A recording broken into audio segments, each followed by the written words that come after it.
मेरो प्यारो प्यारो मुरली यारो, जा पर काम करो रहवा। मेरो प्यारो प्यारो मुरली यारो, जा पर काम करो रहवा। मेरो प्यारो प्यारो मुरली यारो, जा पर काम करो रहवा। मेरो प्यारो प्यारो मुरली यारो, जा पर काम करो रहवा। मोर मुकुट पीतांबर धारो, चल अलमस्त चाल मतवारो। मोर मुकुट पीतांबर धारो, चल अलमस्त चाल मतवारो। ओ चाल आलमस्त चाल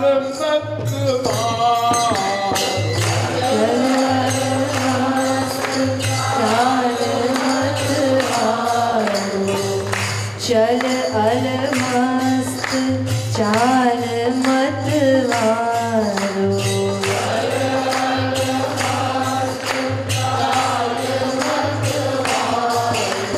ब्रज रस जुवन रोम प्रति प्यारो, परमहंस रह तखत विचारो।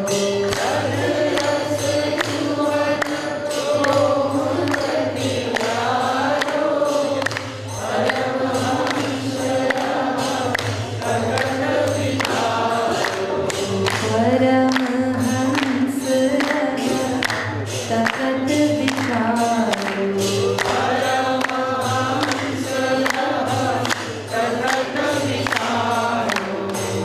परमहंस रह तखत विचारो। परमहंस रह तखत विचारो। देखिए, परमहंस शब्द आप लोगों ने पहले भी कभी सुना होगा। ये सन्यासियों में 6 अवस्थाएं होती हैं। आजकल सब गड़बड़ है वेदों के अनुसार।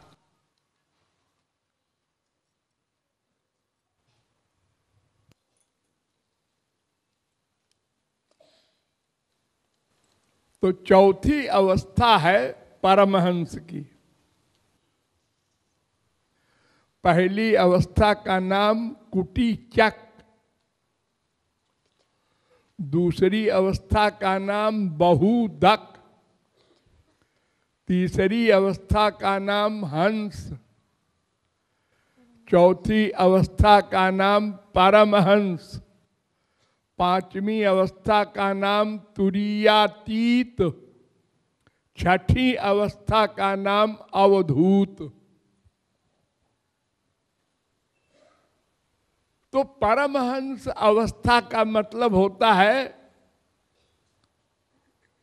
कि जो सर्वत्र अपने आप को अनुभव करे, अपने आप को, शरीर नहीं आत्मा को, और कुछ न देखे।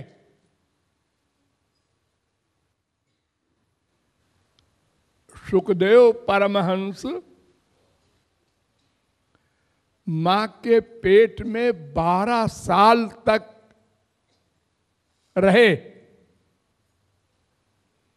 तो वेद व्यास ने कहा कि बेटा तुम अंदर बैठे हो इतने दिन से, 9-10 महीने में ही बच्चे बाहर आ जाते हैं, तुम कौन हो?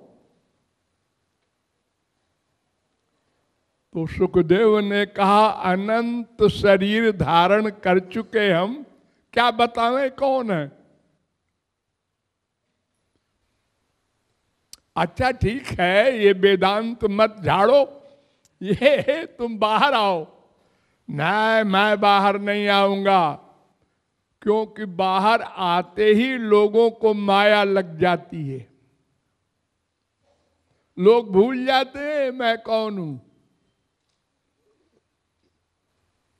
अच्छा बाबा, मैं वरदान दे रहा हूं कि तुम्हारी परमहंसावस्था गर्भ में ही हो जाएगी। अब आ जाओ। आ गए।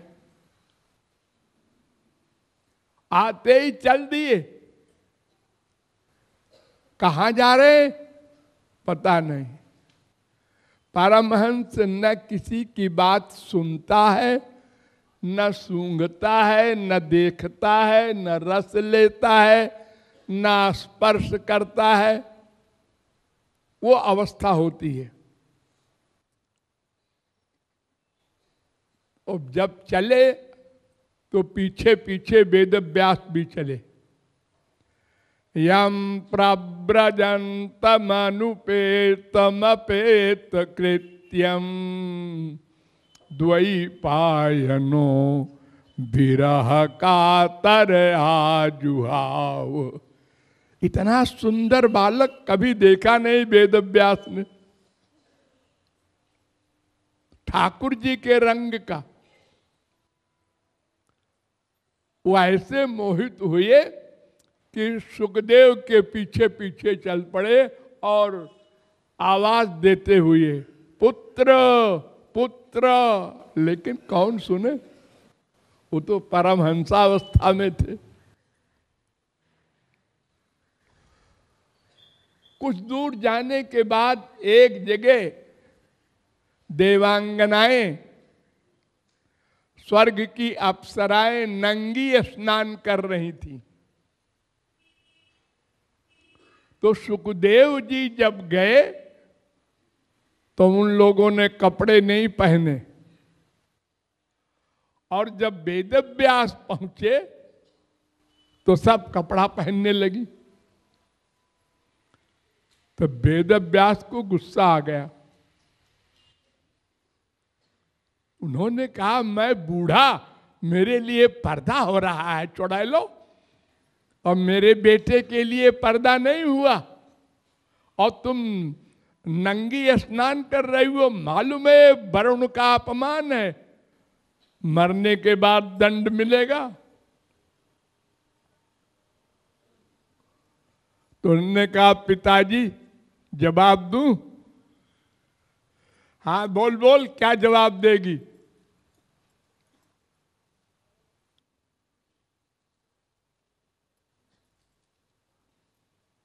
आप हंस हैं,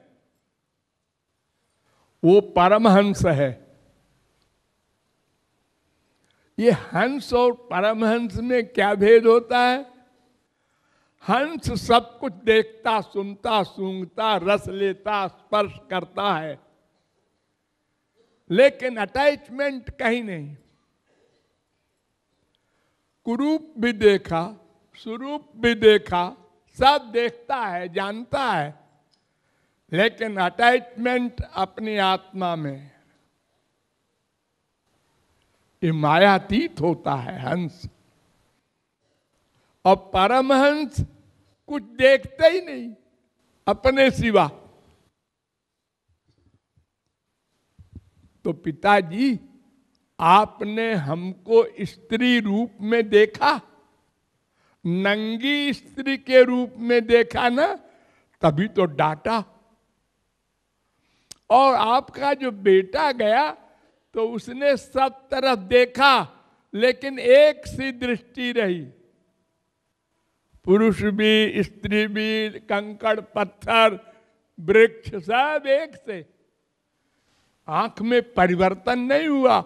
हम सब देवांगनाएं किसी की आंख देखकर पहचान लेते हैं कि कैसे देख रहा है। चालाक स्त्रियां भी पहचानती हैं कुछ थोड़ा थोड़ा, लेकिन वो तो देवांगनाएं हैं, इसलिए हमने पहचान लिया कि आपने नंगी स्त्री के रूप में हमको देखा और सुखदेव ने नहीं देखा। वो ऐसे ही देखते चले गए जैसे कोई अंधा हो। इसलिए आपके लिए मैं वस्त्र धारण कर रही हूं। वो सुखदेव परमहंस थे। तो वेद व्यास लौट गए कि चलो ठीक है, बेटा परमहंसावस्था में है, कोई बुरी बात तो है नहीं। अब वेद व्यास भगवान के अवतार भी हैं। वो जंगल में जाके एक जगह बैठ गए, सुखदेव परमहंस बैठे रहे समाधि में। समाधि किसे कहते हैं? देखो, 3 प्रकार का ध्यान होता है। ध्याता, ध्येय, ध्यान। यानी ध्यान करने वाला और जिसका ध्यान कर रहा है और जो ध्यान कर रहा है। तो ये त्रिपुटी होती है पहले। फिर और ऊंची अवस्था होने पर ध्यान विस्मृति समाधि, अपने को भूल जाता है। जब अपने को भूल गया, पृथ्वी, जल, तेज, वायु, आकाश, अहंकार, इतनी अवस्थाओं को क्रॉस कर गया, तो जब मैं को भूल गया तो ध्यान भी भूल गया, ध्येय भी भूल गया, शून्य अवस्था में चला गया। उसको समाधि कहते हैं। तो उसी समय वेद व्यास भागवत की रचना कर रहे थे। 18,000 श्लोक। तो बहुत सारे शिष्य थे। कुछ शिष्य गए थे जंगल में लकड़ी बीनने, तो देखा एक सुंदर लड़का बैठा है, उसके ऊपर मक्खी मच्छर भी बैठे हैं, लेकिन वो न हिलता है न डुलता है। तो कुछ हिलाया उलाया बच्चों ने, शरारती तो होते ही हैं बच्चे, लेकिन कोई असर नहीं। तो आके वेद व्यास को बताया उन लोगों ने कि ऐसा ऐसा लड़का। वो समझ गए कि मेरा बेटा है। तो उन्होंने कहा, देखो बच्चों इधर आओ, मैं एक श्लोक लिखता हूं, वो श्लोक उसके कान में सुना देना जोर जोर से। वैसे तो परमहंस किसी की आवाज नहीं सुन सकता, चाहे नगाड़ा बाजे, लेकिन ये श्लोक जो मैंने बनाया है ये सुना देना। अहो वकीयम स्तन कालकूटम जिघांसया पाययदप्यसाध्वी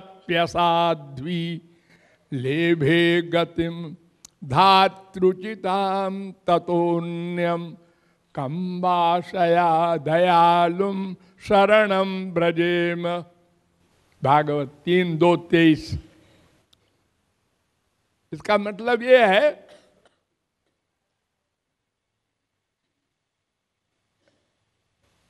कि पूतना अपने स्तनों में जहर लगाया कंस की आज्ञा से कि सारे ब्रज के बच्चों को मार दो, इसी में कोई न कोई वो मेरा मारने वाला भी है। तो सारे ब्रज के बच्चों को मार दो तो हम चैन से सोवें। तो ठाकुर जी तो सबके अंदर बैठे ही हैं। पूतना बाई चांस, क्या वो ठाकुर जी की प्रेरणा से सबसे पहले ठाकुर जी के घर में घुसी। ठाकुर जी ने कहा और हमारे सखाओं को तो खा जाएगी, इसलिए मेरे ही पास आए। पहले तो मैं इसको बताऊं। सुंदर स्त्री बन करके और नंद के महल में घुस गई विदाउट परमिशन। इतनी सुंदर स्त्री बनी कि कोई चौकीदार पहरेदार रोक नहीं सका। सब हटते गए उसके आने पर, और सीधे घर में घुस करके आंगन में जहां ठाकुर जी सो रहे थे, 6 दिन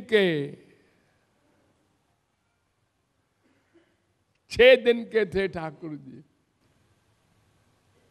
और सब यशोदा वगैरह बैठी है और कोई पूछने की हिम्मत नहीं करती आप कौन है। और उसने बड़े प्यार से ठाकुर जी को उठा लिया। अब भी कोई नहीं बोली कि छोटे बच्चे से सभी प्यार करते हैं, ये कोई देवता की कन्या है, स्वर्ग से आई है, हमारे बच्चे को प्यार कर रही है। तो कोई भी दूसरे के बच्चे को जरा यों यों कर दे, जरा थोड़ा सा ऐसे नौटंकी कर दे, तो माँ खुश हो जाती है कि ये प्यार कर रहा है। प्यार वार कौन करता है दूसरे के बच्चे से, लेकिन लोग एक्टिंग करते हैं। तो और उसने जबरदस्ती अपना स्तन ठाकुर जी के मुंह में डाल दिया। ठाकुर जी आंख बंद किए थे कि इस राक्षसी की शक्ल न देखेंगे और इसको मार देंगे। तो ठाकुर जी ने शंकर जी को बुलाया, उन्होंने कहा आओ भाई। उन्होंने कहा क्या आज्ञा है? कि ये जहर तुम पियो। ये मेरा आहार नहीं है, मैं तो दूध पीने आया हूं ब्रज में, लेकिन ये ऊपर इसके लगा है वो जहर, आओ पी लो तो बिल्कुल ठीक हो जाए स्तन, तो फिर मैं पीऊंगा। ये पूतना महापुरुष है। जब बलि के यहां वामन का अवतार हुआ था तो बलि की एक लड़की थी रत्नमाला, उसका नाम था। तो वो वामन भगवान को देखकर मोहित हो गई और मन में सोचने लगी कि अगर ये मेरा बेटा होके आवे और मैं दूध पिलाऊं तो कितना सुख मिलेगा। माताओं को जब बच्चा दूध पीता है तो बहुत सुख मिलता है। जितना सुंदर बच्चा हो उतना अधिक सुख मिलेगा। तो ठाकुर जी ने मन ही मन वर दिया था कि तू राक्षस की लड़की है तो राक्षसी ही रहेगी, लेकिन मैं तेरा दूध पीऊंगा। मैं कृष्णावतार में आ जाना। तो उसने कहा अब मैं आकाश में ले जाऊं और मार दूं इसको। तो लेके उड़ गई, सब देखती रह गई जितनी बैठी थी, और जब उड़ी तो अपना शरीर बड़ा करती गई। 12 मील लंबी,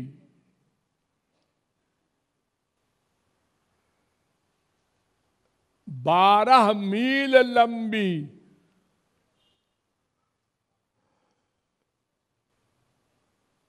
इतना ऊंचा तो कोई पहाड़ भी नहीं है। लेकिन ठाकुर जी ने स्तन नहीं छोड़ा। 12 मील की जब स्त्री होगी तो उसका स्तन भी तो होगा 50 फुट का, और ठाकुर जी तो 6 दिन के थे।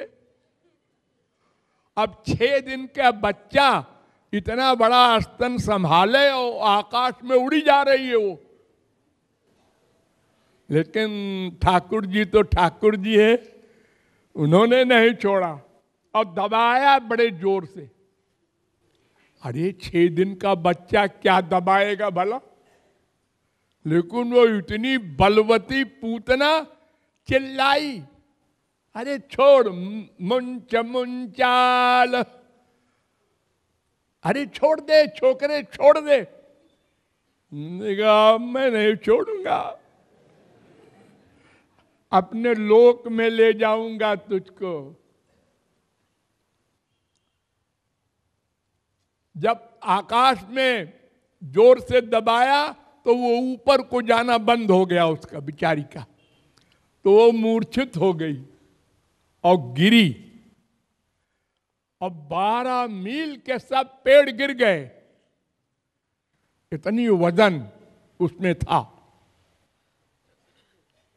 और नंद गए थे कंस के पास इनकम टैक्स जमा करने, वहां तक आवाज गई उसके गिरने की, मथुरा तक 6 मील। कहा क्या गिरा। अब ठाकुर जी आसन पकड़े हैं, तो सीढ़ी लगा करके ग्वाल बालों ने ठाकुर जी को ऊपर से नीचे लायो। अब उसको जलावे कैसे, इतनी बड़ी स्त्री को उठाए कैसे, तो कुल्हाड़ी से काटा, हजारों लग गए ग्वाल बाल, और उसको ऐसे हाथ कितना लंबा होगा उसको काटा, पैर कितना लंबा हुआ होगा 12 मील की स्त्री का, और काट के अलग अलग टुकड़े में जलाया। जलाने से खुशबू आई, वो खुशबू हवा से गई मथुरा तक। कंस ने कहा अरे क्या हुआ, मर गई क्या हो, कौन मार सकता है उसको भला।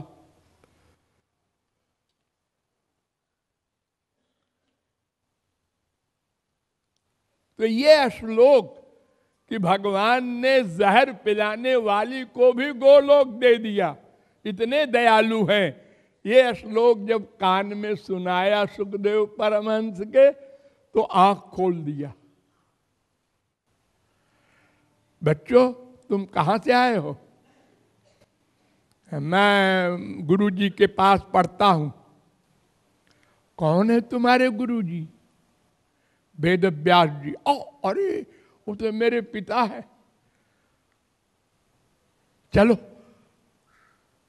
अब होश में आ गए, हंस अवस्था में आ गए। आए, भागवत पढ़ा, परीक्षित को सुनाया, आप लोग जानते हैं, तो परमहंस अवस्था ये होती है। Thank you.